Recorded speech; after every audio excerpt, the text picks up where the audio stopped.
Walang makakahadlang, walang maiiwan, sama-samang lilipad sa pag-abot ng pangarap sa hamong kinakaharap, patuloy na aangat, sulong edukalidad. Ito ang Santo Domingo National High School Radio Eskwela, sumasahimpapawid sa KISS 108 FM, ang himpilan ng musika, balita at impormasyon.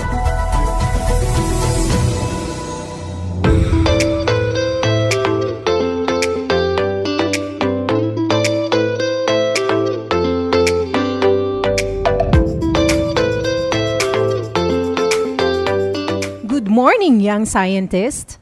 How are you doing today? I am glad to be with you. This is your radio teacher in science, Ma'am Franz.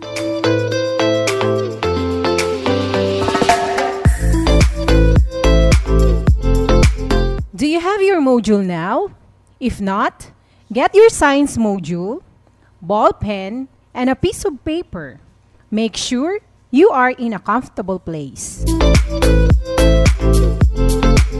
At this point, please get your Science Module 12 entitled Reflection of Light in a Plane Mirror. Our lesson for today is all about reflection of light in a plane mirror.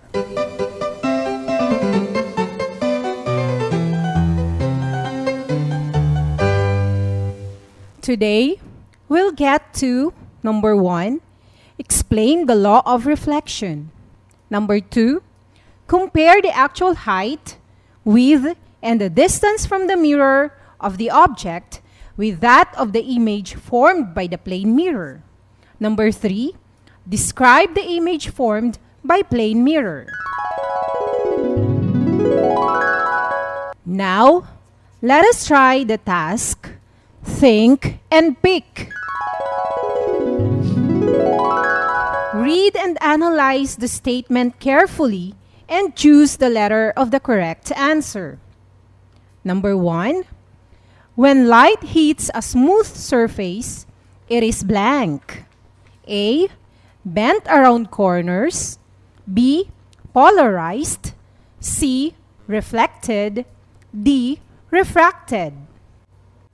Number 2, the image in a plane mirror is always A, erect but reversed. B, erect but not reversed. C, inverted but reversed. D, inverted but not reversed. Number 3, what kind of image is formed by a plane mirror? A, real image. B, virtual image.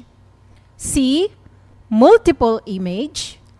D, none of this. 4.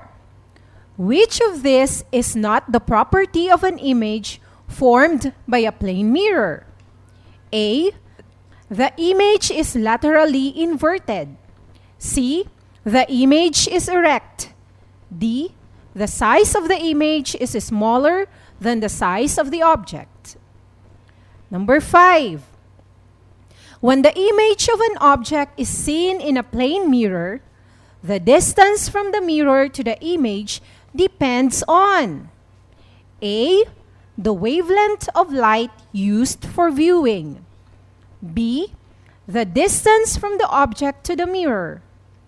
C, the distance of both the observer and the object to the mirror. D, the size of the image. Hopefully, you get well in the test. Please check your answers at the answer key section. No reason to worry if you got a low score. This means that you can learn more things from this module.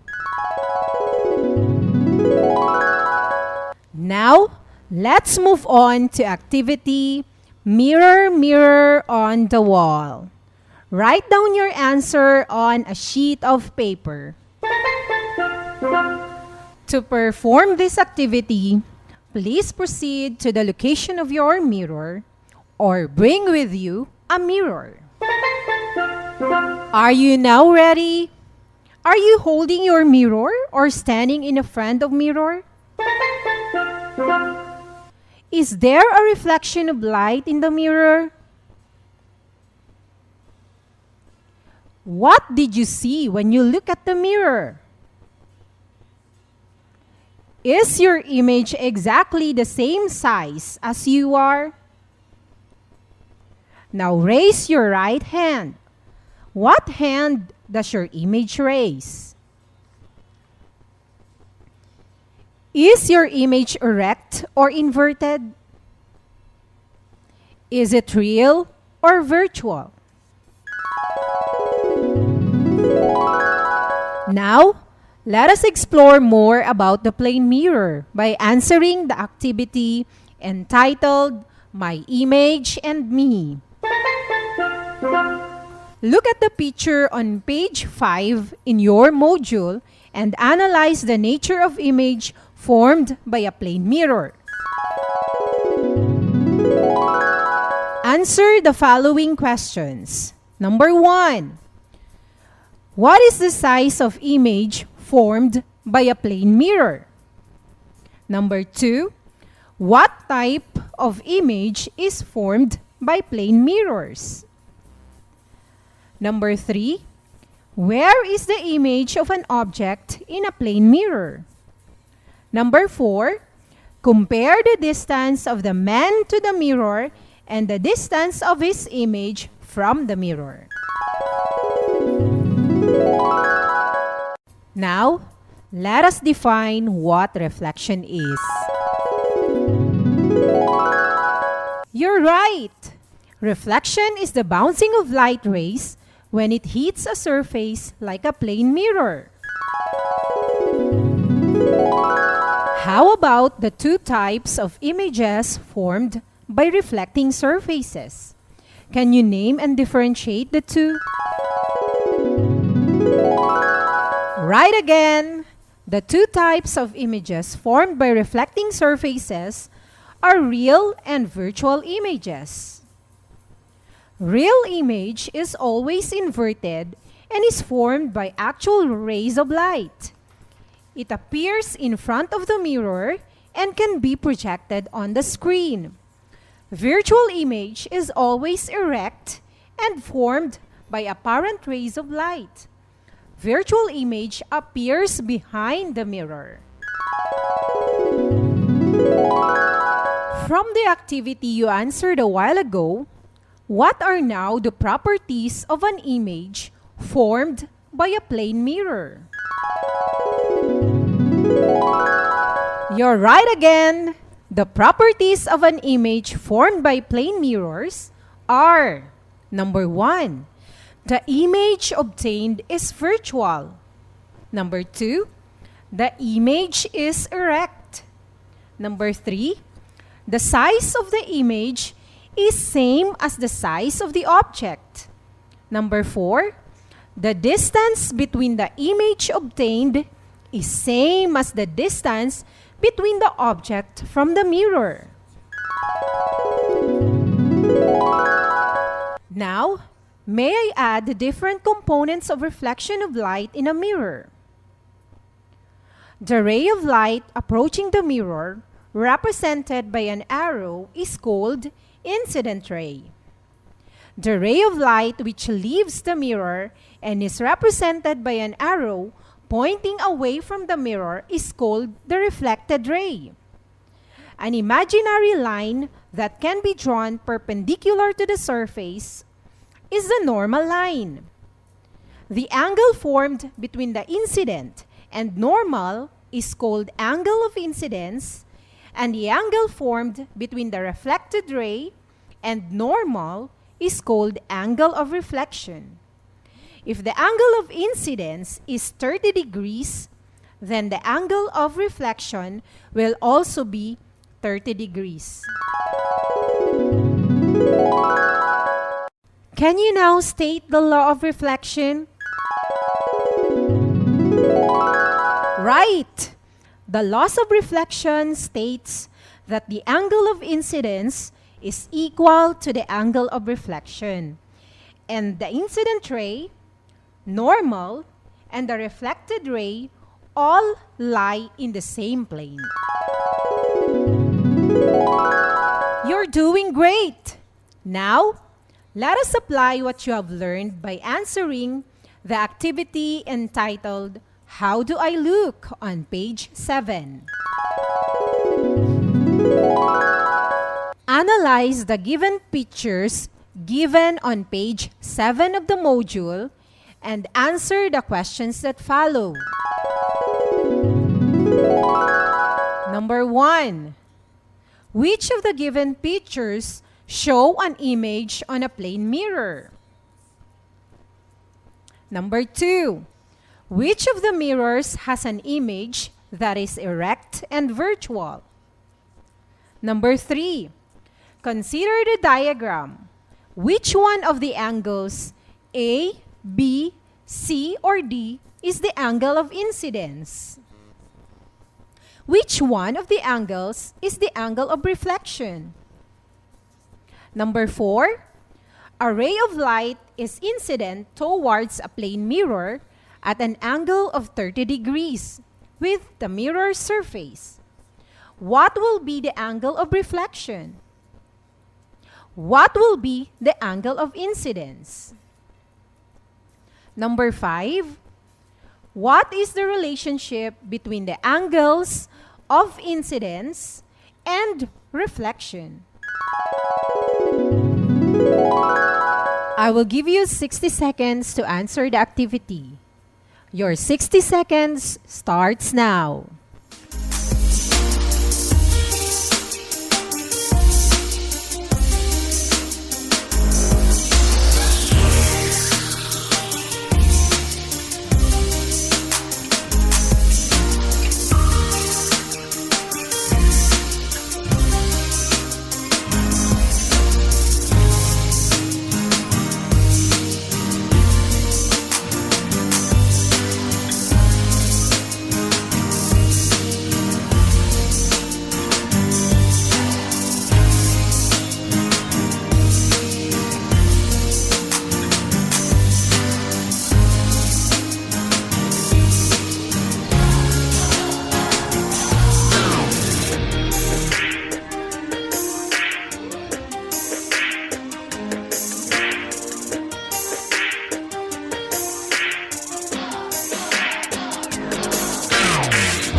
Time is up! Are you done? Congratulations! Hoping you enjoy and gained knowledge from the given task. Now, make a reflection of what you have learned from today's lesson and what other lessons would you like to know more about. To deepen what you have learned in this module, accomplish the following task. Number 1, light is incident upon the surface of a mirror at an angle of 50 degrees. Sketch the reflection of the ray. Number 2, you can also watch a video about reflection of light through the link listed in your module. Finally, to check your understanding for today's lesson, please answer the assessment. Number 1, what law states that the angle of incidence is equal to the angle of reflection? A, law of inertia. B, law of acceleration. C, law of reflection. D, Charles' law. Number 2, if you stand 3 feet in front of a plane mirror, how far away would you see yourself in the mirror? A, 1.5 feet. B, 3 feet. C, 6 feet. D, 12 feet. Number 3. Which of the following best describes the image formed by a plane mirror? A, virtual, inverted, and enlarged. B, real, inverted, and reduced. C, virtual, upright, and the same size as the object. D, real, upright, and the same size as the object. Number 4. When the image of an object is seen in a plane mirror, the distance from the mirror to the image depends on A, the wavelength of light used for viewing, B, the distance from the object to the mirror, C, the distance of both the observer and the object to the mirror, D, the source of light. Number 5. All of these are properties of an image formed by a plane mirror, except A, the image obtained is virtual, B, the image is erect, C, the size of the image is bigger than the size of the object, D, the distance between the image obtained is same as the distance between the object from the mirror. If you happen to miss what I have read you, just go back to your module under the assessment part.